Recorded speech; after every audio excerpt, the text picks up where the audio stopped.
Hello everyone. Number system संख्या पद्धति आपका चैप्टर फर्स्ट ख़त्म हो चुका है। आज हम स्टार्ट करेंगे पॉलिनोमियल बहुपद। सेकंड चैप्टर है और इसमें हम आज कुछ बेसिक जानकारियाँ देखेंगे और उसमें जो छोटी छोटी चीज़ें आज हम उसको देखेंगे। उसके बाद हम एक्सरसाइज स्टार्ट करेंगे। तो चलिए, सबसे पहले इसमें कौन कौन सी चीज़ें आती हैं, यूज होती हैं और बहुपद होता क्या है, सब देख लेते हैं। तो बहुपद, बहु मतलब बहुत से, पद मतलब पदों से मिलकर बना हुआ। बहुत से पदों का जो चेन होता है उनको मिलाकर बनाया हुआ जो व्यंजक होता है उसे हम बहुपद कहते हैं। तो बहुपद में सबसे पहले जानना है चर। चर अचर क्या है? चर कौन से होते हैं? जो आपके इंग्लिश अल्फ़ाबेट के ए से और जेड तक के लेटर्स होते हैं, वो जब आपके मैथ्स में यूज होते हैं तो हम उनको चर कहते हैं। जैसे एक्स वाई, आपने देखा होगा X square plus Y square ऐसे कुछ दिया होता है, तो होते वो बहुपद है, लेकिन उनमें जो लेटर्स यूज होते हैं उन्हें हम कहते हैं चर। और अचर 0 से लेके 9 तक जो आपके नंबर्स होते हैं वो होते हैं क्या? अचर हम यूज करते हैं। और बहुपद, बहुपद में सिर्फ आपके ना तो सिर्फ चर का यूज होता है, ना तो सिर्फ अचर का। अचर और चर से मिलकर बना होता है। जब अलग अलग पद होते हैं उन पदों को मिलाया जाता है तो बहुपद आपका बनता है। तो पद क्या है? पद है, मान लीजिए आपने 2x ले लिया, 2x, तो ये इसे हम 2 जो अचर है और ये अचर है, ये चर है, तो ये 2 इस x के लिए गुणांक हुआ। ये नंबर पार्ट जो होता है, जो नंबर अचर आप यूज करते हैं वो गुणांक आपका कहलाता है, और जो चर यूज करते हैं उसी का हम कहेंगे कि x का गुणांक 2 है। तो ये आपका नंबर पार्ट,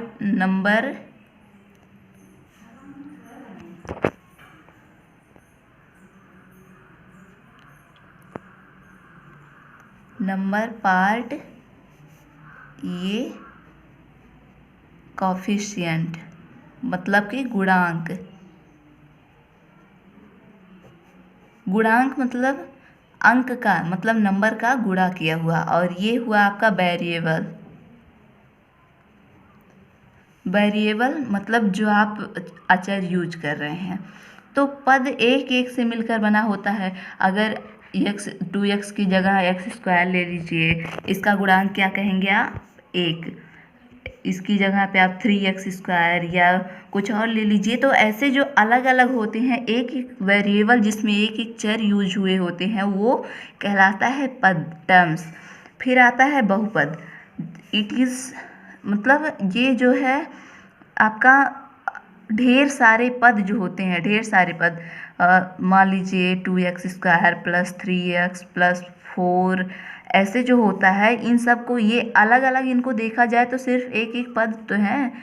सिर्फ अगर 4 ले लीजिए, इसके बगल में कोई चर शब्द यानी x y ये सब नहीं है, फिर भी उसे पद कहा जाता है। इसमें x पे पावर 0 आपका छिपा है। x पे पावर 0 जो होता है उसकी वैल्यू किसी पे पावर 0 होता है। जब चर पे हम जब चर जो भी लीजिए आप, z लीजिए, y लीजिए, r लीजिए, t लीजिए, उस पे अगर 0 है तो उसकी वैल्यू हमेशा 1 होगी।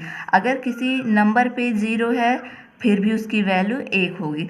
तो सिर्फ 4 लिखा हुआ होता है, उसका मतलब x पे पावर 0, y पे पावर 0 जिस टर्म में चल रहा है उसी में आप मान लेंगे। तो ये अलग अलग पद है, लेकिन इनको एक में मिला दिया गया है, तो ये बन गए हैं आपके बहुपद।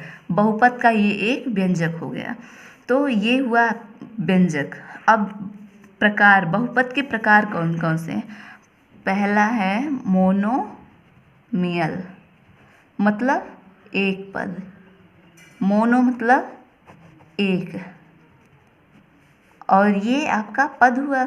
फिर आपका आता है बाइनोमियल। बाई मतलब 2, मतलब द्विपद। फिर आता है आपका ट्राइनोमियल। ट्राई मतलब 3, ये हुआ त्रिपद। 3 पद के बाद आपका आता है पॉलिनोमियल। पॉली मतलब बहुत, ढेर सारे, मतलब ये हुआ बहुपद। तो आपके क्वेश्चंस में ये पूछा जाता है, जैसे क्वेश्चंस में दिया रहेगा, वो पूछेगा कि एक पद, द्विपद, त्रिपद, इन बहुपदों में कौन सा एक पद है, कौन सा दो पद है, कौन सा त्रिपद है, तो ये आपको बताना रहेगा। अगर से ये जो था हमने 2x लिया था, इसमें कितने पद हैं? एक। अगर ये रहेगा 2x + 3 हो गया तो ये आपका द्विपद हो गया। ये सिर्फ 3 है, इसमें कोई वेरिएबल नहीं लगा, इसका मतलब ये नहीं कि ये पद नहीं है। इसमें अभी बताया हमने x पे पावर आप 0, यहाँ x पे पावर 1 है, x पे पावर आप 0 यहाँ कर सकते हैं, तो 1 2 2 पद हुआ। अब ये जो है आपका, ये हुआ त्रिपद। अब इससे 3 से ज़्यादा जब होने लगते हैं तो उसे हम कहते हैं बहुपद। फिर आपका आता है घात, डिग्री ऑफ पॉलिनोमियल्स। जो आपके मतलब बहुपद हैं उस पे घात कौन सा है, किस घात की मतलब कौन सी घात की आपके ये व्यंजक है, बहुपद है। तो मान लीजिए कि लिखा गया है 3x² + 5x + 9।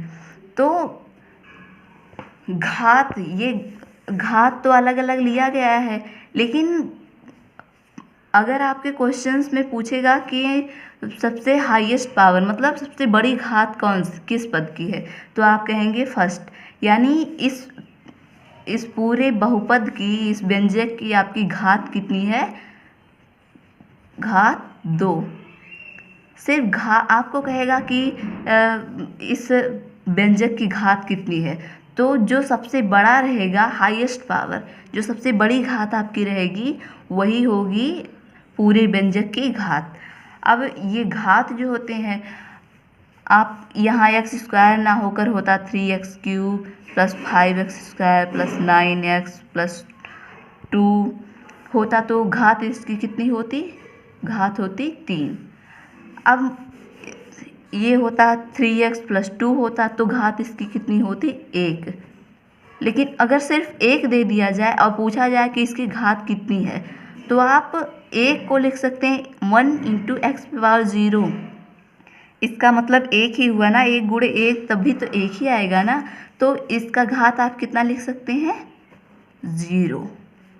ये हमेशा 0 होता है। अब फिर आपका आता है, आपको क्वेश्चन देगा और कहेगा कि इसका गुणांक कितना है। मान लीजिए आपको ऐसे दे दिया 9x² + 2x + 6 ऐसे दे दिया, और कहेगा आप घात कितनी है? घात तो 2 है। कहेगा कि x², ढेर सारे से आपको व्यंजक दे देगा, कहेगा कि इसमें जितने भी x² हैं सबका गुणांक बताइए। तो x² हमने बताया जो चर के साथ लगा हुआ नंबर होता है वो होता है आपका गुणांक। ये x² का गुणांक 9 हुआ, x² का गुणांक बराबर 9। अगर इसने x² मतलब आपकी सबसे बड़ी घात के बजाय छोटी वाली घात का पूछा, इसने कहा x का गुणांक कितना हुआ, तो x का गुणांक कितना हुआ आपका? 2। इसमें तो जैसे अभी तो आप छोटे क्लास में हैं तो आपका यूज होगा सिर्फ एक, मतलब जैसे जैसे आप अगली एक्सरसाइज में बढ़ते, फर्स्ट एक्सरसाइज, सेकेंड, थर्ड, जैसे जैसे आप एक्सरसाइज में बढ़ते जाएंगे, आपको 1 से 2 चर वाले, 2 से 3 चर वाले, जैसे कभी कभी क्या होता है x² की जगह आपका लिख देता है 3xy, तो एक घात इसका कितना हो गया? 2 घात। तो ऐसे सिर्फ ज़रूरी नहीं है सिर्फ x का यूज हो, y z कुछ भी यूज होता है। किसी किसी क्वेश्चन में 3a² + 2b + c ऐसे दे देता है, 6 कुछ भी दे दे, तो यहाँ पे घात आपकी, ये चर आपका माना जाता है, तो यहाँ पे घात कितना हुआ? 2 हुआ।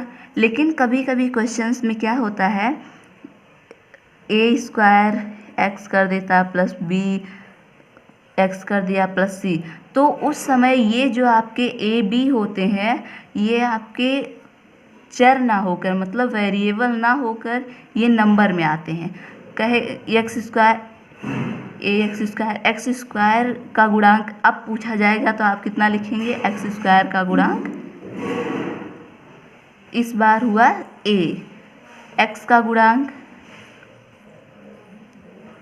कितना हुआ b। तो जैसे जैसे यूज हुआ रहेगा बहुत से क्वेश्चंस में a b c d जो आपके आगे वाले अल्फ़ाबेट्स होते हैं इंग्लिश के, वो यूज होते हैं आपके नंबर की जगह पे, अक्षर की जगह पे वो यूज होते हैं। तो उसमें आप परेशान मत होइएगा, क्योंकि x ये जो वेरिएबल होगा उसके साथ लगा होगा ना, जब वेरिएबल उसके साथ लगा होगा तो आप समझ लीजिएगा जो a b c यूज आगे हुआ है a b c d e तक ज़्यादातर होता है, तो वो आपके नंबर की जगह पे, अक्षर की जगह पे यूज होता है। फिर जो आपका घात है, बहुपदों की घात वो 3 तरह की होती है। पहला है लीनियर, लीनियर मतलब रैखिक। दूसरा है क्वाड्रेटिक मतलब द्विघात। लीनियर डिग्री लिखा होता है, रैखिक घात, द्विघात, क्यूबिक मतलब त्रिघात। तो ये हुआ, यही जो हमने अभी आपको बताया वही होता है आपका जैसे एक्स स्क्वायर का गुणांक। तो ये रैखिक, जब सिर्फ यही यूज हुआ, मतलब जब सिर्फ एक x यूज हुआ हो, जब आपकी घात सिर्फ 1 हो, तो वहाँ पे क्या होता है, वो रैखिक बहुपद होता है। जैसे यहाँ ax प्लस b इस टाइप का जब होगा आपका व्यंजक, जब आपका बहुपद जो दिया रहेगा क्वेश्चंस में, तो जब इस टाइप का होगा ax प्लस b, a मतलब कुछ भी आपका कोई भी नंबर होगा, b मतलब भी कोई नंबर होगा, लेकिन वेरिएबल के ऊपर जब एक घात रहेगी तो वो होगा रैखिक बहुपद। मान लीजिए कि 9x प्लस 6 है, तो ये इस टाइप का आपका जो वेरिएबल था उसकी घात 1 है, तो इसके लिए जो इसे हम कहेंगे रैखिक बहुपद, रैखिक बहुपद, क्योंकि इसमें जो वेरिएबल है उसकी घात 1 है।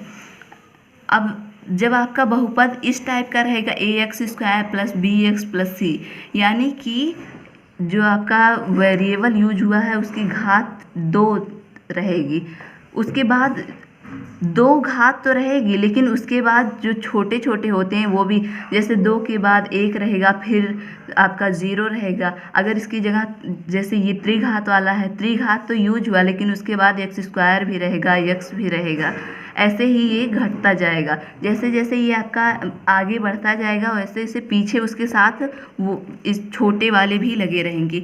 तो ये हुआ आपका, मान लीजिए कोई ये जो 3a square plus 2b plus 6, ये क्या हुआ, इस टाइप का जब रहेगा, घात आपकी 2 रहेगी, तो हम कहेंगे द्विघात बहुपद। तो ये हो गया द्विघात बहुपद।